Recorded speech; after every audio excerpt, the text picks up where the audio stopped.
Bonjour à toutes et à tous et bienvenue dans ce vidéogramme qui est un peu particulier aujourd'hui pour plusieurs raisons. Parce que j'achète pas des véhicules tous les jours, ça c'est la première raison. Et la deuxième, des véhicules aussi extraordinaires, encore moins. Alors il va falloir vous habituer à l'environnement sonore parce qu'on est précisément dans l'environnement qu'a vécu toute sa vie ce véhicule et pour lequel il a été conçu. On a vraiment plein de trucs à faire avec ce véhicule. Genre aujourd'hui on va voir ça. Ça. Ah ouais, c'est incroyable! Et ça par exemple. Ouais, il va y avoir des trucs cool dans cette vidéo, donc je vous invite à rester et à vous abonner si vous aimez le contenu. J'avais toujours voulu essayer un C1, premier degré, parce que je trouve ça incroyable comme concept, vous allez voir. Vraiment, je vous assure qu'il faut faire le parallèle avec le multiplat à l'époque. C'est vraiment le multiplat de la moto, en fait, enfin, du deux roues. C'est-à-dire que le multiplat, il a été bidé, ce C1 a été boudé, donc on va en faire forcément le parallèle.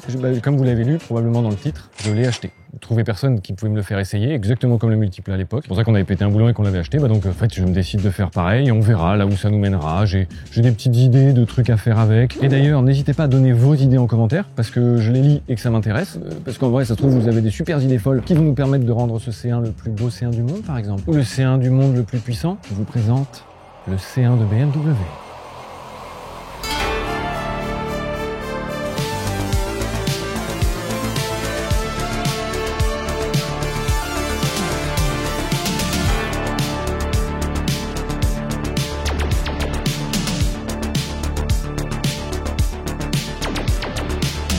Bienvenue dans les années 2000. Je ne pouvais pas espérer meilleur coloris, meilleure finition. C'est juste parfait pour tout ce que j'ai à vous présenter. Ça, c'est l'image qu'avaient les constructeurs des années 2000. C'est-à-dire essayer tout et n'importe quoi. Et d'ailleurs, toute petite parenthèse, c'était vraiment pas certain qu'on tourne cet essai aujourd'hui. Genre vraiment pas. C'est-à-dire qu'à la base, on en avait un très beau version exécutive et tout, je vous en parlerai tout à l'heure. Et puis en fait, notre Philippe National nous a lâchement lâché, mais c'est pas de sa faute, il a eu un problème, bref, tout ça. En fait, on pouvait plus tourner, mais si, on a pu, grâce à mon équipe de choc, Julien dans la caméra, Laurent chargé de production ici, que je remercie fortement, et aussi Auto Premium Chantilly, qui ont aidé dans les recherches du C1. Donc c'est vraiment très cool, parce que sinon on l'aurait jamais eu aujourd'hui. Donc on a ce C1 aujourd'hui grâce à Didier, qui nous regarde très probablement de son balcon, d'ailleurs, que je salue. Ta gueule. Qui est une chouette personne avec qui j'ai fait affaire aujourd'hui. Première question que j'ai posée, c'est comment on fait pour en venir à acheter ça? Et la réponse a été immédiate parce que j'ai eu un accident de moto. Et vous allez voir, c'est une des principales raisons de pourquoi ce truc existe. Mais on va en reparler, je vous remets un petit contexte historique rapidement. Alors c'est sûr que pour les pro BMW, les dents doivent grincer un petit peu, et puis pour les gens qui connaissent le BMW de loin en mode c'est des grosses voitures qui driftent et ou des grosses motos, ça doit vous faire un petit truc. Parce que bah oui, BMW a pas toujours fait des trucs énormes, des trucs sportifs, Non. Et d'ailleurs BMW Motorrad, donc la branche, la filiale moto de BMW, bah en fait à l'époque de ça, le truc le plus sportif qu'ils avaient dans la gamme, c'est une R1100S. Donc c'était vraiment pas giga sportif. C'était sportif, on n'était pas sur le segment qu'ils cherchaient à la base. Et donc du coup, on se retrouve dans les années 2000, précisément comme le multiplat en 1998. Ces deux trucs ont vu le jour la même année, je pense qu'il y a un vrai lien à faire. Je vous assure qu'il y a un truc à faire. Et en 1998, BMW décide de s'ouvrir à un autre marché, qui est le marché des non-motards. Alors BMW Motorrad, donc la marque qui fait des motos, des deux roues, décide de s'ouvrir au marché des gens qui font pas de moto. Oui, je vous laisse voir s'il n'y a pas un problème déjà dans la phrase que je viens de donner. Bon, voilà, ça c'est le postulat de base. Ils se disent, ok, pourquoi les gens qui font pas de moto font pas de moto? Et ben parce que ils ont peur de la sécurité. Les gens, ça les emmerde en moto de devoir affronter les intempéries, de devoir s'équiper. Tout ça, c'est un truc que les gens exècrent déjà à l'époque. En 2000, je vous rappelle que ça fait pas très longtemps que la ceinture de sécurité est obligatoire. Voilà, juste pour remettre dans le contexte vraiment. Donc les gens, ça les saoule. S'équiper, devoir faire un truc pour aller prendre un véhicule. Et donc du coup, ils ont décidé de créer un véhicule plus sécuritaire qu'une moto, un véhicule moins contraignant qu'une moto. Et donc ils ont fait ça. Donc en dehors du fait qu'on peut imaginer que c'est le premier scooter avec un toit et tout machin, et on se dit BMW ils ont pété un boulon, c'est pas tout à fait vrai. C'est pas le premier scooter qui a un toit. La Reliant Robin, je sais pas si on vous en a déjà parlé et si vous en avez entendu parler, c'est la voiture à 3 roues qui se retourne toute seule et que Top Gear a essayé à l'époque d'ailleurs, qui était un essai génial. Et ben ils ont décidé de faire une Reliant Robin en moto en fait. Et cette moto bizarre faite par Reliant Robin, tout ça s'appelait le Quasar. Voilà, si ça vous intéresse, je vous donne l'info. C'est né en 76, ils en ont vendu que 21 exemplaires. C'est de la merde. Disons que c'est la première vraie moto, enfin cyclomoteur avec un toit de la production. Voilà. Et donc, on y vient pour convaincre les automobilistes 4 roues qu'en fait, une moto, ça peut être sécuritaire et ça peut être moins contraignant que les motos actuelles.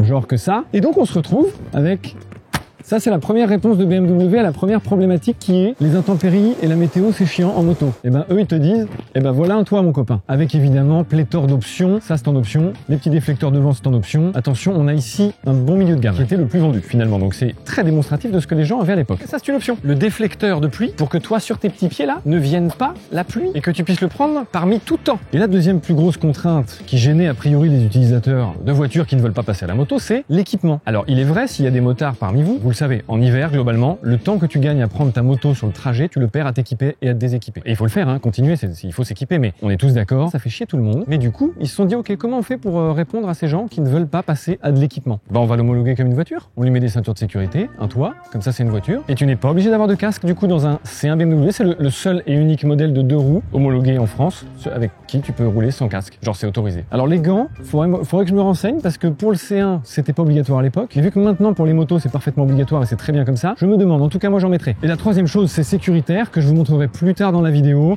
Ils ont essayé vraiment de mettre tout ce qu'ils peuvent en place pour dire que c'est plus sécuritaire qu'un 2 roues normal. Qui, d'après les chiffres, est vrai. Parce qu'en tout cas, proportionnellement, aux chiffres que j'ai trouvés sur internet, donc peut-être qu'ils sont pas tous justes, et ben les gens sont statistiquement moins blessés en accident de C1 qu'en accident de moto standard, ou 225, comparable en tout cas. Hop là, petite pause pour vous dire que pour dynamiser le format, on va faire comme au cinéma, un petit montage alterné. C'est-à-dire qu'on va aller rouler, puis revenir sur ce trottoir, parce qu'il y a énormément d'anecdotes croustillantes. Sinon l'intro aurait duré environ 45 minutes. Donc histoire que le format soit quand même divertissant, et que vous appreniez des choses, car ce BMW C1 en a vraiment sous la pédale, enfin la poignée quoi, vous avez compris. Eh bien, allons rouler d'abord, et on reviendra sur ce trottoir pour les anecdotes croustillantes juste après. Allez, bonne route. Mais attendez, faut que je vous fasse le petit démarrage quand même. Déjà, faut que je vous montre... Ah, le casque n'est pas impératif pour rouler avec, mais pour monter dedans, oui. Sachez qu'il y a une vraie procédure de départ. Alors, dans un premier temps, si je veux démarrer, déjà, il me faut les clés. Je mets le contact. Mais comme vous le voyez ici, j'ai sur mon tableau de bord un petit voyant qui dit « Vous n'avez pas mis votre ceinture. Vous ne pourrez certainement pas démarrer, monsieur. » Donc, j'enfile ma ceinture de sécurité. Et là, t'es prêt à partir. Et non, j'enfile ma deuxième ceinture de sécurité. Alors là, il faut que je me lève. Vous voyez la béquille en dessous? Il faut que je pose d'abord, hop, en montant puis en descendant la roue avant. Et là, il faut que je déleste. Hop, j'ai bien remonté la béquille. Et maintenant, je peux démarrer et partir dignement.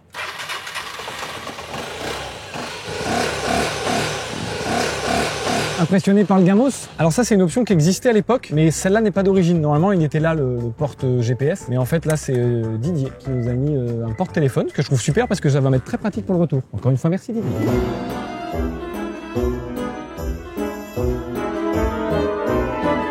Procédure de départ. Initiation de la ceinture de sécurité. Il faut que je me lève, que je rentre. Non, comme ça. Pas du tout. Comme ça. Oui, je l'ai pété, ça y est. Je peux pas. Ça marche, je peux pas la rentrer moi-même. Ça y est, ça me saoule déjà. Voilà, c'est une béquille centrale à main maintenant. Ah bah ça commence bien cette histoire. Oh, cette dégaine. Là, j'évolue dans l'environnement urbain parfaitement normal de ce véhicule, sachez-le. Et j'ai effectivement pas de vent, quoi. Ah, ouais, je vais caler. Par contre, à chaque feu, je cale, mais c'est le seul risque. Bon, tu peux pas manœuvrer comme avec une bécane, mais étonnamment, ça va. Et jamais tu cabres avec ça, hein. Jamais de l'univers. Ok, alors, mes premiers ressentis, c'est terrorisant. Vous êtes un petit peu jaloux, je comprends. On n'est pas obligé là-dessus.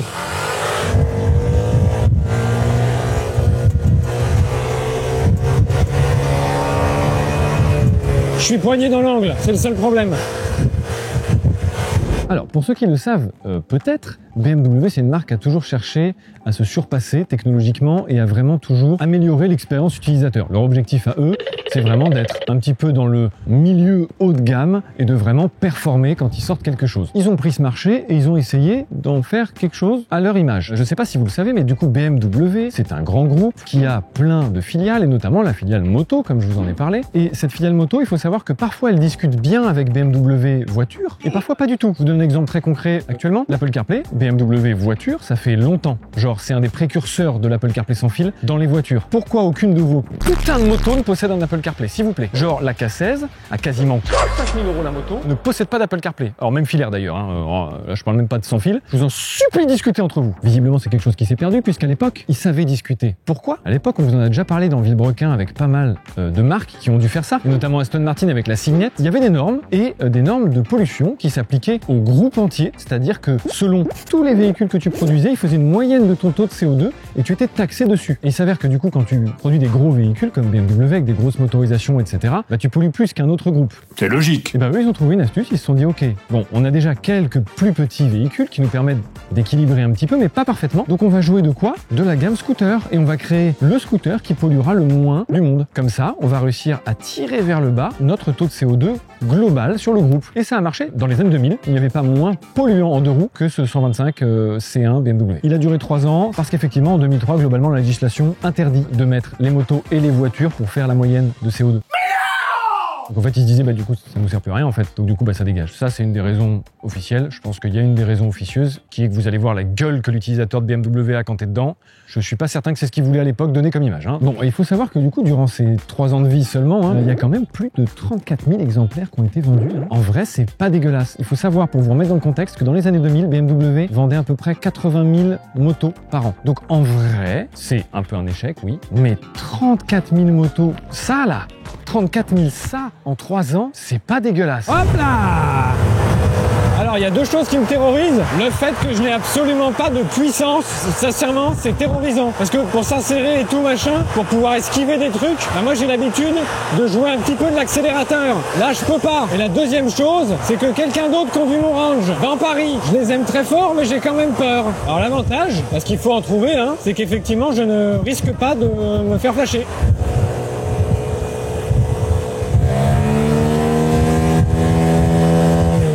Les variateurs, ça me... J'ai l'impression de le faire souffrir. C'est pas super stable, je vous le dis. Ça manque d'un régulateur quand même. Ça freine pas très bien, vous le saurez. Hop là.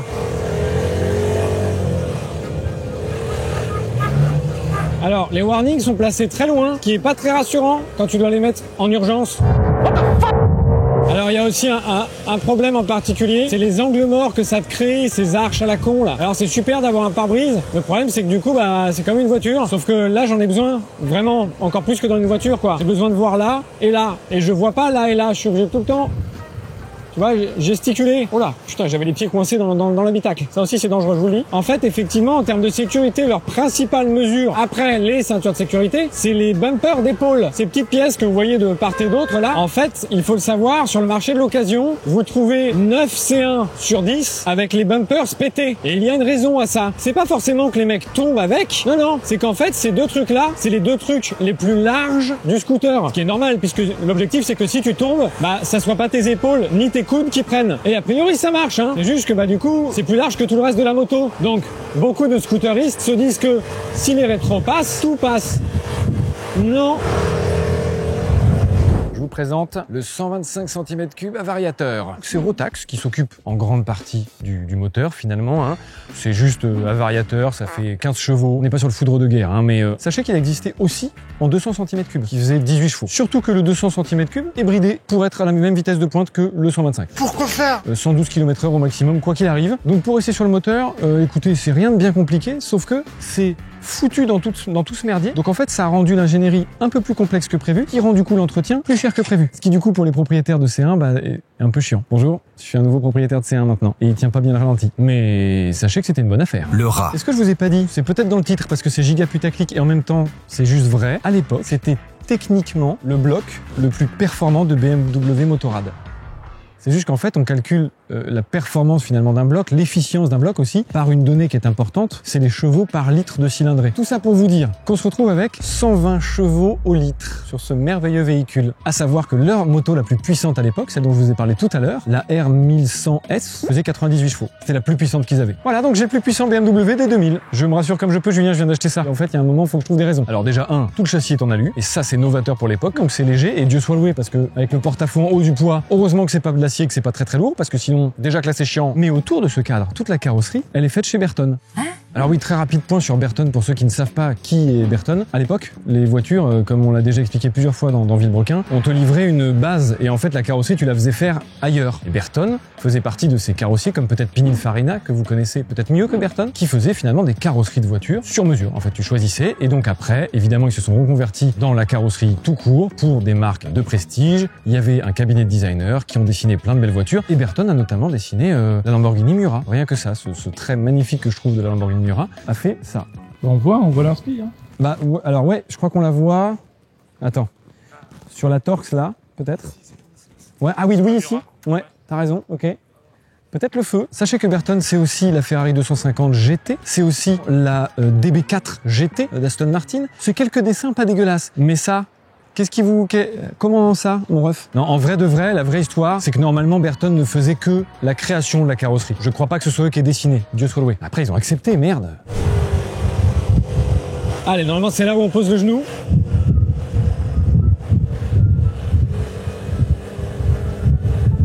Ah, je peux pas plus. Je sens que le truc est mobile, mais genre pas bien. Les roues sont trop petites. Niveau vent, c'est franchement ok. Oh, le vent. Oh, le vent. Je me chie dans le ben.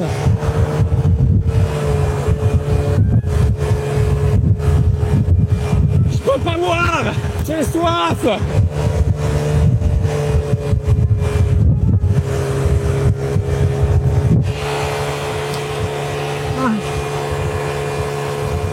Boire ou conduire, il faut choisir. En gros, là, j'ai 70 km pour rejoindre une équipe de scientifiques fin prêts pour commencer les tests. Sur le trajet, j'ai donc pu expérimenter la vitesse de pointe maximale, par exemple. Je pense que c'est la bride. Je prends la speed orange. 100 km/h. Ah ouais, parce qu'il y avait une descente. Vitesse de pointe maximale décevante. En tous les cas, avec un maximum de sensations, parce que le vent ne te laisse aucun répit. Alors pas le vent qui vient de devant, hein, le vent latéral, quoi, qui te secoue de part en part, comme si tu n'étais rien d'autre qu'un gland accroché encore à son chêne. Bon, quoi qu'il en soit, il nous reste de la route. J'ai rabattu les rétros pour gagner en aéro. Ça marche pas.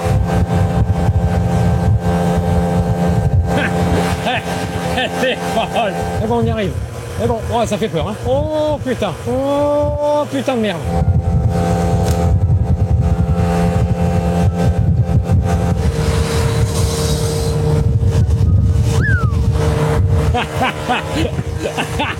Il m'a dit bonjour. Oh, j'ai faim, moi. Ok, là, je peux taper ma pointe. Je suis en descente. 100, 102. Allez, puis là, ça remonte. Pour revenir rapidement à l'esthétique et que vous compreniez dans la gamme un petit peu où on se situe sur ce véhicule, il y avait en gros 3 versions. Il y avait la pure qui était basique, vraiment il n'y avait pas d'option, il n'y avait rien. Il y a celle-ci qui est la Family Friend, la copine de ta famille, le copain de ta... Bon, ben voilà, en tout cas. Et là il y avait des options en plus notamment... Hop là, monsieur. Alors, Trapaski, d'origine, il te fournissait une sonde lambda. C'est faux, vraiment, mais effectivement, le propriétaire m'a donné la sonde lambda que j'aurai peut-être à changer prochainement. Et ça, c'est fort aimable. Et j'ai quoi sur cette voiture? Parce que c'est une voiture. J'ai selle chauffante et poignée chauffante. Oui, messieurs, dames, vous avez bien entendu. Bah, c'était pas le 125 le plus cher du monde à l'époque pour rien. Enfin, du monde, je sais pas, j'exagère peut-être un peu, mais en tout cas, c'était vraiment au-dessus de tous les marchés. Et ça m'étonne pas. Si rapidement, il y a eu des versions un peu spéciales. Celle-là, du coup, elle avait la particularité d'avoir le guidon. C'était la particularité du Family Frame, tu vois. Bon, voilà, c'est comme ça. On avait le C1 Williams F1, d'accord? Ils ont fait une série spéciale parce que BMW, donc Williams F1, il y a un moment, ils avaient envie de se faire un kiff et j'ai failli en acheter un comme ça. Il y a une version spéciale Louis Vuitton, c'est le C1 Bagatelle, qui est d'ailleurs actuellement visible au musée à Asnières, en fait, hein, finalement. Toutes les bagageries, parce qu'ils en ont foutu partout des bagageries, notamment ce gros truc-là. C'est un énorme sac à dos en cuir, Louis Vuitton. Des petites dingueries, je sais pas pourquoi, bon, c'est la vie. Ok, il faut que je fasse le plein avant d'arriver, ça, je sens que c'est chiant déjà. Alors, on va voir si ça marche, est-ce que ça remarche? Pas du tout. T'as exactement le même flow. Ah ouais, pareil? Ouais. J'ai un problème, c'est que la béquille marche toujours pas. Je comprends pas comment il marche. Ça, à la base, c'était pour ce foutu merdier de truc qui veut plus ouvrir, baisser, descendre. Il faut que j'utilise celle-là, mais si je force, je casse tout, quoi. Je suis démuni face à cette situation. Oh! Ah, alors non, je crois que je viens de comprendre là par contre. Cette poignée marche plus, ça c'est un fait, mais du coup faut qu'elle soit en haut pour que ça marche. Alors oui, parce que du coup l'essence se situe juste là. Avec le bloc. Ah bah juste à côté, hein, ils ont pas cherché à faire plus compliqué. Hein. Après il y a plein de scooters comme ça, donc c'est plutôt normal. Allez! Oh non, je veux Hors pas service, c'est écrit. Pardon? Pistoleur service. Oh! Non mais en tout cas, t'es quoi qu'il arrive, digne, ok? Donc la béquille à la main. Hop là. Et merde. Ah, alors ça, c'est une nouvelle problématique que je viens de découvrir. Tu peux coincer, tu sais, dans les voitures, tu peux coincer ta ceinture dans les portes. Bah là, tu peux la coincer dans ton capot. Ok, quelle péripétie, je vous le dis. Sachez que, effectivement, vous ne pouvez bien pas démarrer. Enfin, tu peux démarrer le moteur, mais tu ne peux pas accélérer si tu n'as pas mis les ceintures. Sécurité avant tout. Mais par contre, j'aime bien parce que ça vous fait vraiment replonger dans les années 2000 avec plein d'automatismes. Genre, remettre à zéro ton compteur journalier pour savoir combien de kilomètres tu as fait avec ton plein parce que la jauge essence fonctionne pas bien. Ça, c'est un truc qu'on connaissait que jusqu'aux années 90-2000, tu vois. Et quelque part, j'en suis nostalgique un petit peu.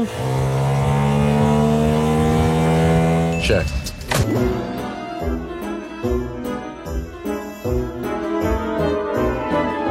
Bon, évidemment, vous commencez peut-être à connaître l'idée l'angle qu'on prend pour les essais, il faut faire des tests. Voilà, il faut que je teste des choses de façon parfaitement scientifique pour savoir si le véhicule vaut ce qu'il vaut, finalement, tout simplement. Indéniablement, il faut savoir si j'ai le plus de style. Ça me semble être un des premiers tests scientifiques à faire pour savoir si c'est un bon véhicule ou pas. Et quoi de mieux pour savoir si j'ai du style dans ce C1 que de faire appel à plein de motards, donc plein de deux roues finalement différents, hein, en tout bien, tout honneur, il y a même du MP3 carrément, c'est vous dire, hein, on est ouvert. L'objectif est de savoir si même face à une Panigale par exemple, ou une S1000R, est-ce que on me regarde plus moi dans mon petit C1 ou eux dans leur merveilleuse machine de tous les diables, comme on dit. L'objectif étant, on est à la gare de Chantilly, on fait un trajet jusqu'au château de Chantilly, et l'objectif c'est de voir celui qui a coach le plus de regards. Franchement, ils n'ont qu'une chance. Ça va, vous êtes bien avec vos casques et vos équipements? Il fait pas trop chaud? Tout va bien. Sur le trajet, il y a un moment, j'ai eu un peu frais, et j'ai voulu essayer les poignées et sièges chauffants. Vous serez heureux d'apprendre que je ne peux utiliser que soit l'un, soit l'autre, pas les deux en même temps, à cause du bouton. Ah, je vous montre, si quand même, c'est important. Ceci est le bouton de poignée et de siège chauffant. Sauf que, poignée chauffant est en bas, siège chauffant est en haut. Comment je fais pour aller dans le même temps? Parce que je peux pas appuyer les deux en même temps. Ouais, c'est pas possible. Il faut que je fasse un choix. C'est soit t'as froid au cul, soit froid aux mains, mais tu peux pas avoir froid aux deux, t'as pas le droit. Allez, on y va, parce que là, actuellement, c'est pas le problème. Le Toki, vous savez combien ça coûte un Toki? Moi, je le sais, depuis si peu de temps, finalement. Parce qu'avec Villebrequin, on n'avait jamais décidé de prendre des bons Toki. Et là, j'ai décidé de prendre des bons Toki. Bah, je sais très bien pourquoi on ne les avait pas pris. Allez, on y va. Ça me saoule.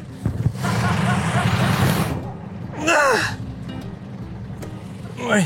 Ah, il marche plus. Merde. Je peux pas la remonter. Faut que tu la pousses au pied. Voilà. Merci, impeccable. Le test peut commencer. Moi et mes potes, on part pécho un max. Hop là, mon petit pote. Ouais.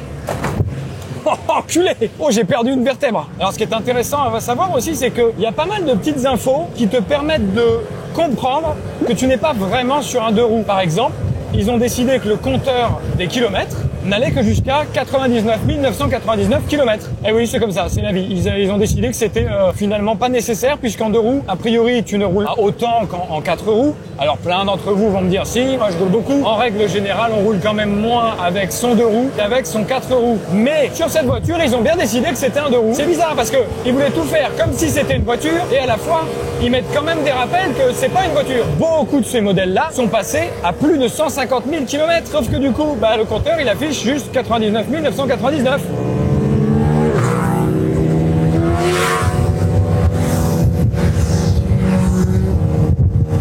Oh putain, ok, c'est bon.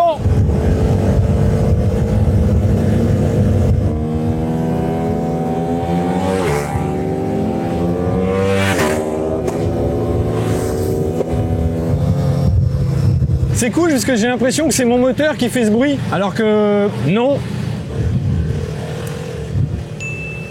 Voilà, qui est-ce qu'on regarde? Évidemment.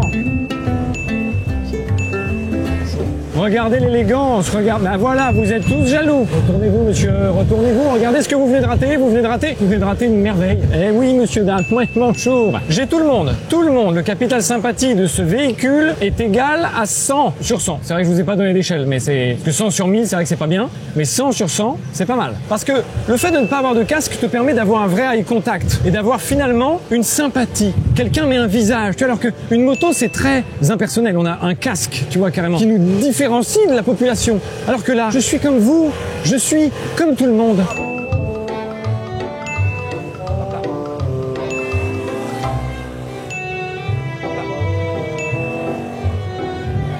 En fait, on va faire deux tests en un. On arrive sur des pavés. Le confort. Voilà là. Ouais, ça va être quelque chose, ça. Aïe, aïe, aïe. Non de The Smarty, les tremblements. Vous vous rendez compte des tremblements, là? Je sais pas si vous le voyez bien, mais si vous le voyez bien, ça doit être quelque chose, hein. C'est pas évident, ce qui se passe, là, hein. On est tous d'accord. Oh là! Ah bah j'ai perdu une caméra, tiens. C'est à cause des tremblements.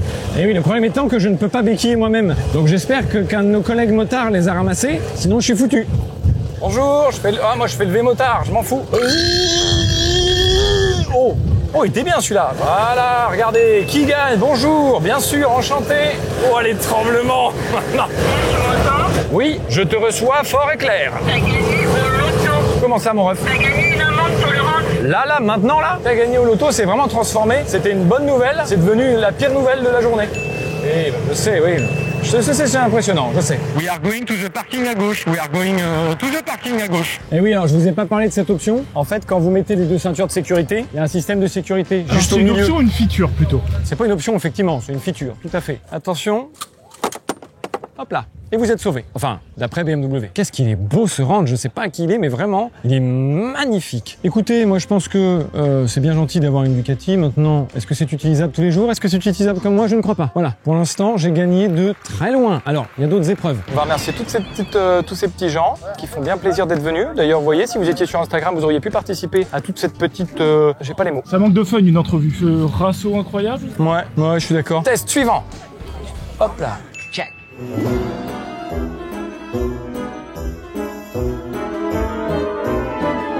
Le prochain test, c'est vérifier si le véhicule, comme son homologation le permet et le démontre, hop là, écrit juste là, il est écrit que c'est homologué pour 2 personnes. Il y a un deuxième indice qui me laisse à penser que c'est vraiment faisable, genre des gens l'ont fait dans la vie, il y a des cale-pieds pour passagers. Et il faut le savoir, tous les C1 ne sont pas homologués pour 2, c'est-à-dire qu'il y a des C1 sans ces cale-pieds, mais là ils y sont, donc il faut qu'on l'essaye. Alors du coup, la personne se transforme en sac à dos, en fait, parce qu'il faut qu'elle aille à la place de ça, ou dedans, mais à la place ce sera très bien déjà. Et comme c'est un véhicule qui a maintenant 24 ans, il y a peut-être des petites faiblesses. Les pattes de fixation de ce top case sont des faiblesses. Il y en a une sur 2 qui est là, donc tout le reste tient avec des riselants qu'il faut que j'enlève. C'est bon. On dirait, premier degré, il faut que tu t'assoies vers moi. Je suis d'accord, on dirait que c'est censé être comme ça. Oui. Mais non, hein. Attention, je vous montre. Et t'as un casque là normalement. Ouais. Oh, quoique, tu sais, c'est presque plus agréable qu'une moto. Je pense que tu peux t'endormir là. Je suis sûr que tu vas passer un super voyage, Julien. Quoi? Hein? On a prévu évidemment le matériel adéquat. Juste, j'attire ton attention sur une chose, Julien. Le sticker, ce que je viens de découvrir. Please only hold on to the intending gripping handle. Donc pas ça. Ah ouais? Ne t'attache pas au seul truc qui a l'air d'être une gripping handle de tout le véhicule. Alors c'est un frère. Déjà j'ai un Opinel, donc ça c'est drôle. Je viens de trouver une kippa dans mon vide poche. Je vous en avais pas parlé, mais dans mon petit rangement, ce n'est pas la seule option folle qu'il y a ici. J'ai un allume-cigare 12 volts, donc je peux directement brancher par mon téléphone. Et ça en vrai, en 2000, c'est fou d'avoir eu le... Parce qu'ils se sont dit que vu que j'ai pas de casque, j'aurais le temps de me claquer une clope. Et ça j'aime beaucoup l'idée. Voilà, sachez-le. Ah attends, tu veux que je te donne une info? La seule info que j'ai eue de l'ancien propriétaire, c'est que la seule fois où il est tombé avec, c'est quand il avait quelqu'un derrière. Parce qu'il m'a dit c'est très instable quand il y a quelqu'un derrière. Voilà. Je t'assure que j'ai peur. On est sur des graviers et tout, je t'en prie. Hein. Oh putain frère. Premier degré sur ma vie, on va se vautrer. Hein. Je t'en supplie, bouge pas trop. Hein. C'est terrifiant derrière. Ouais, C'est terrifiant. allez, j'y vais. Je m'en bats les couilles. C'est clair? Alors niveau confort, j'aimerais bien ton avis. Ça tape un peu à l'arrière. Ah, ça tape un peu à l'arrière, ça remonte pile dans les reins. Alors c'est chouette parce que c'est pareil à l'avant. J'aime bien les gens, ils ont envie de me respecter, tu sais, ils rigolent pas trop, mais on voit qu'ils ont envie. Bah parce qu'ils te voient dans les yeux. Ouah, la sensation, elle est cool. Ah ouais, c'est incroyable. Ah ouais, ça n'a rien à voir avec le ressenti moto habituel. T'as pas trop de vent, si? Non, ça va. C'est plus le bruit du pont. Waouh.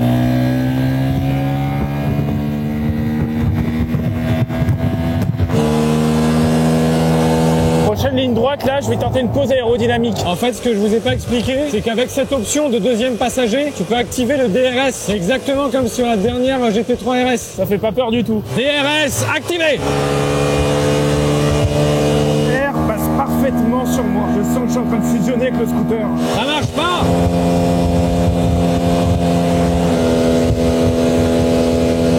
Arrête, ça nous freine. On perd des km/h. Freine pas, sinon t'es une salope. Ah. Moi, j'ai décollé. Aïe. Impact dans 3, 2, 1, maintenant. Oh, ça va. Ah non, lui, ça va moins. Oh putain, frère. Arrête, arrête. C'est giga gaulerie derrière. Aïe. Transition. Ouais, on essaie de faire des effets spéciaux, ouais. Je vais pouvoir vous faire un tout petit point sur l'étape précédente, c'est-à-dire avec le passager. Alors, il faut savoir que ça se fait, du coup, visiblement. Cependant, moi, ce que je peux vous dire en tant que conducteur, finalement, c'est excessivement instable. Un mouvement égale un caca dans le froc. Vraiment, faut avoir un stock de caleçon, encore une fois, un peu élevé. Et deuxièmement, la conso est gargantuesque. On avait le plein quasi complet. Je suis à un demi-plein. Juste avec le petit trajet, on a dû faire 20 bornes à peine avec quelqu'un derrière. Foul.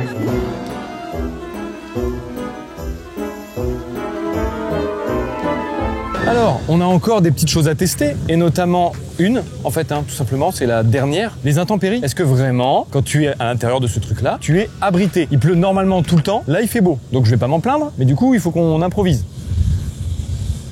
Voilà à quoi ça ressemble l'improvisation aujourd'hui. J'ai presque toujours rêvé de faire ça, on va dire, en vrai, quelque part. Je me suis toujours demandé un peu ce que ça faisait. Je vais pouvoir le faire aujourd'hui. On va voir s'il pleut, qu'est-ce que je subis, ou non d'ailleurs, parce que moi je crois très fort en BMW. Voilà, parce qu'ils nous ont prouvé jusqu'à maintenant qu'ils avaient raison. Donc je suis sûr que jusqu'au bout ils auront raison, j'espère en vrai. Mais pour ça, il faut que je m'équipe. Alors mon petit coffre, je m'y suis habitué, où je peux rentrer vraiment tout ce que je veux à l'intérieur, exactement comme vos mères. Et car je suis un propriétaire de C1 dorénavant, j'ai mon petit kawaii. Je n'ai pas pris une veste exprès, j'ai juste un kawaii comme un propriétaire de C1 lambda. Ah oui, sachez tout à l'heure en off, mais quand on a remis du coup la valise, parce qu'on a remis, voilà, évidemment, le scoot a failli tomber. Quand j'ai enfilé la valise, ça a débéquillé le scooter et il a failli tomber. Mais alors étonnamment, il n'est pas tombé et ça veut dire qu'il est très bien équilibré parce que j'ai pu le retenir qu'en étant là, comme ça. Je suis en train de faire ce qu'aucun propriétaire de C1 n'a fait.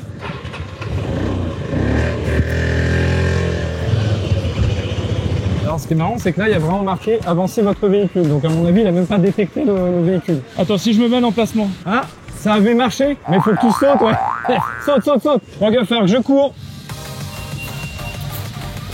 Merde, je sais pas où la ranger. Oh, ça me fait chier.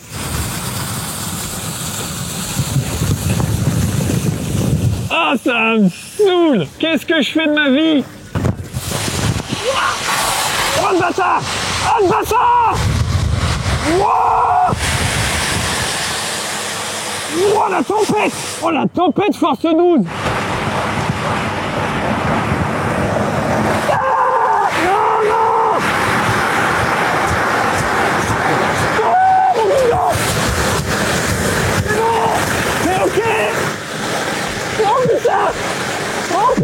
Oh putain, ils reviennent!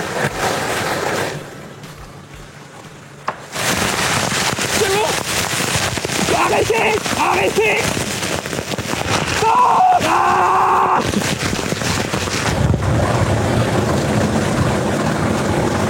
C'est bon, ça passe! Tempête!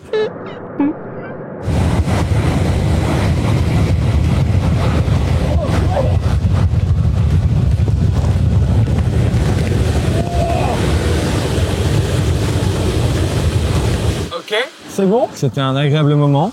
Alors par contre, premier degré, je recommande à tout le monde de le faire, mais ne le faites pas. Voilà, prenez la phrase comme vous voulez.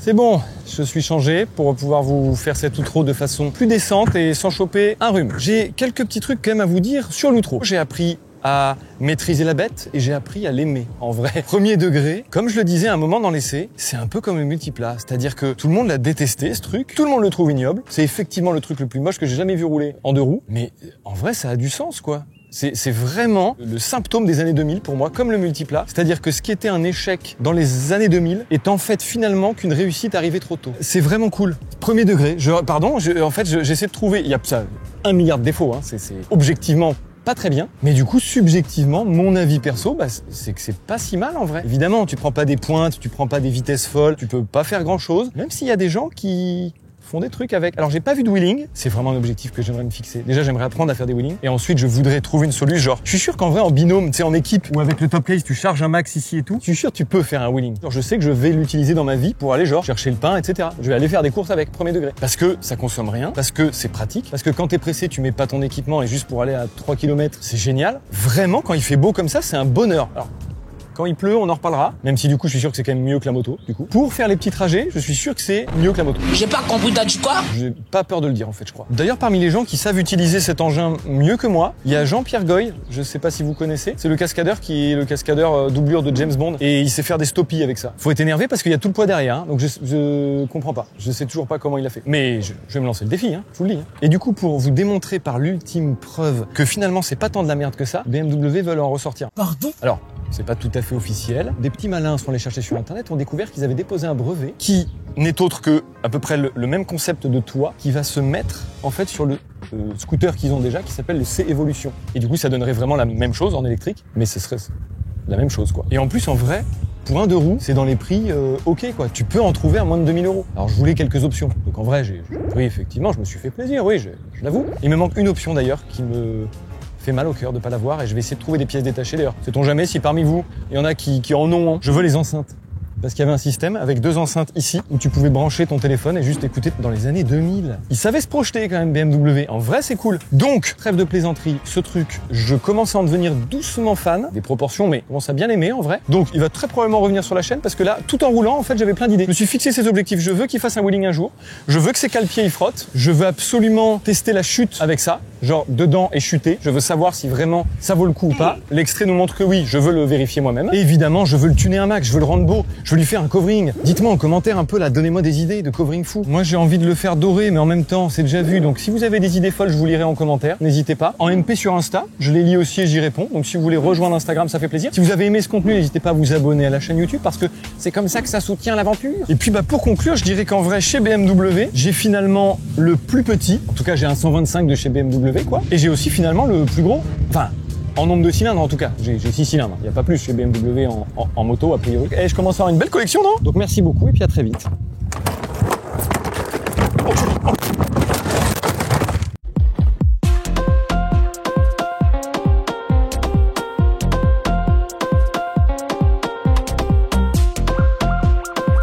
Test suivant.